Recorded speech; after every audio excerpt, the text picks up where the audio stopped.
Lucid Motors. They make a pretty damn impressive electric car. Some of you have been emailing me saying, why are you not making more videos about Lucid? Well, this is why. The story for Lucid Motors is not a good one. Yes, they definitely make an impressive electric car, no question about it. But it's expensive. And their pre-orders, well, there's big problems with their pre-orders, put it that way. Hello, my friends. Welcome to the channel. I'm the Electric Viking.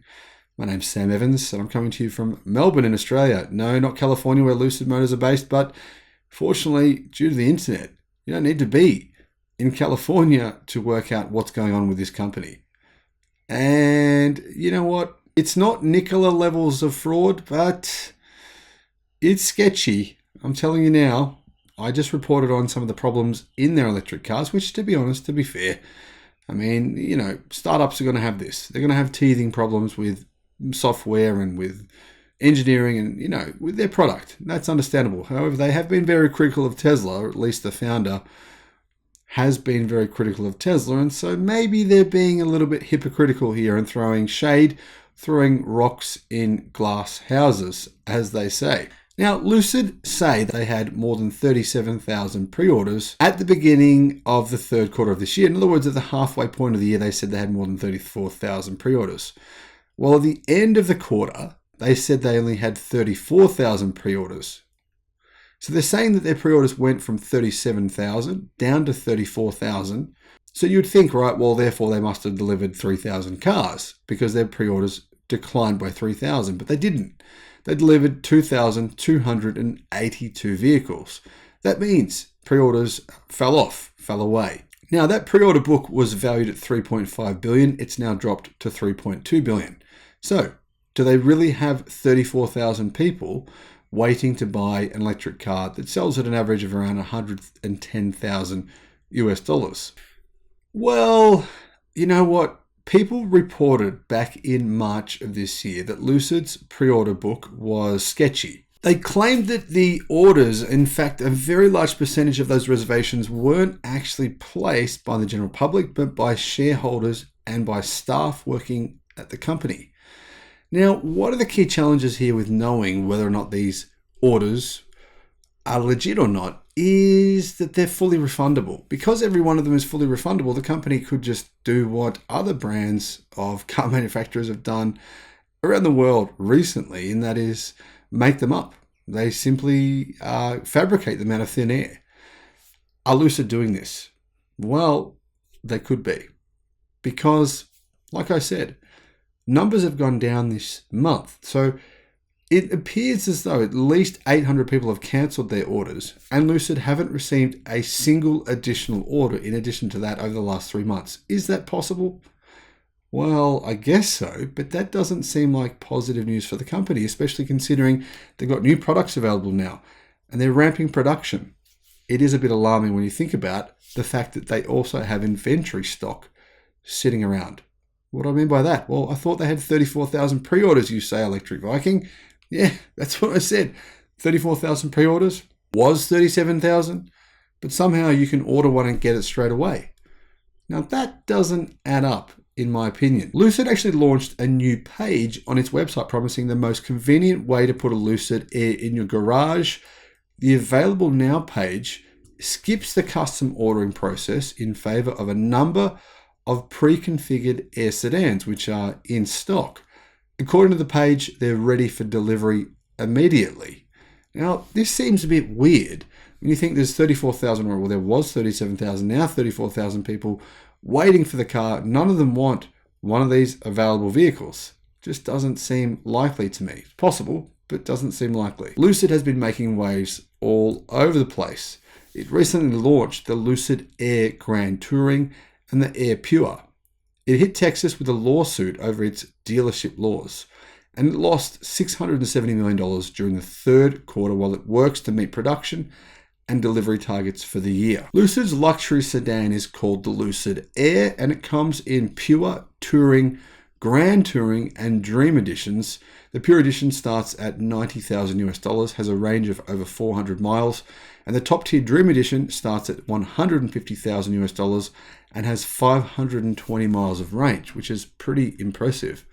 Lucid has delivered a total of 2,562 vehicles since they started production in September of last year. So, what's that, 14 months, and they've produced 2,562 vehicles.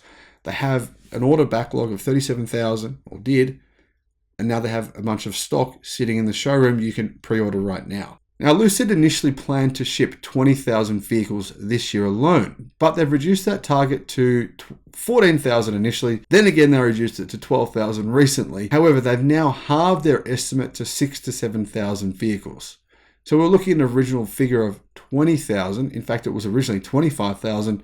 Now it's gone down to 6,000 to 7,000. But the thing is, right, first 3 quarters of this year, and they're at 2,562. They're going to have to significantly, massively ramp production over the final quarter of the year to hit 3,500 vehicles in that quarter minimum, just to hit the 6,000 low range of their target for the year now. So right now, you can click on the Available Now page on their website. And if you do, you'll be taken to a section that says they have 9 different Air Grand Touring examples, each priced at $154,000, but with varying options and color schemes. So the page says, welcome to the most convenient way to put Lucid Air in your driveway, configured with our customers' favorite options. These selections are ideal for those who are ready to realize the dream of driving the Lucid Air right now. The page says, instead of a buy button, an inquire button resides next to a link about incentives. What we don't know is where these cars come from or what the process looks like for those who do inquire on one. Lucid might be making extra new cars with preset configuration specifically for its own inventory. That's a bit strange, but it's possible. That could make the buying process easier and faster for those who aren't super picky about specific options. So personally, I'm confused. How is it that Lucid have so many thousands of reservations, 34,000, and yet none of those 34,000 people want any of these particular models that are currently in their inventory? It just seems unlikely. You might be saying, but they're a high price. They are a high price, but all Lucid cars are a high price. What's the big difference between paying $120,000 for an EV versus paying $150,000? Is it really that much different for someone who's going to spend that much money on a car? I'm not convinced that it is. Now, Lucid's future, what does it hold? Well, it holds some significant challenges, that's for sure. I don't believe there's anywhere near enough demand for luxury, high-performance sedans as what Lucid thinks there is. And I think they're starting to realize that now. Their reservations are dropping, even though their orders of actual delivered cars are really quite small. Lucid know that they need to build an electric SUV. That's where the market's at. SUVs, that's what everyone wants. In particular, in the country where they hope to sell EVs, Saudi Arabia. They plan on building a factory in Saudi Arabia, which seems like a bizarre place to build a factory. They're not really known for producing cars or really manufacturing anything, to be honest. And manufacturing electric cars, well, that requires a certain level of expertise, technological proficiency, and whether or not they can find the right staff to work for them in Saudi Arabia or not, I don't know. I mean, yes, they could ship staff over from other countries, but of course, then they would have to pay them more in order to get them to move to Saudi Arabia, which is probably not something that most people in the West would want to do. So I'm not really convinced that that's a smart strategy. I believe that this is going to be a money bucket. What do I mean by that? Well, I think they're Saudi backers. Remember Saudi Arabia, the powerful people there, they basically own this company. I think they own about 70% of the company. They have controlling rights. They'll pour billions of dollars into a loss-making operation for several years. I'm convinced that that will happen. However, the question is, how sustainable is that? Will that work long-term? Personally, I don't think it will. Do I love their cars? Absolutely. But I don't know that they can actually succeed with their current strategy. I don't think it'll work. I think they need some sort of mass market product. Yes, it could be still more expensive, still more premium, but currently the price they're selling their vehicles for is much too high. Their production levels are much too low, and their backlog of orders appears to be possibly not as real as we thought it was. Now that's my take. What's yours? Let me know in the comment section below. Thanks for watching. Bye-bye.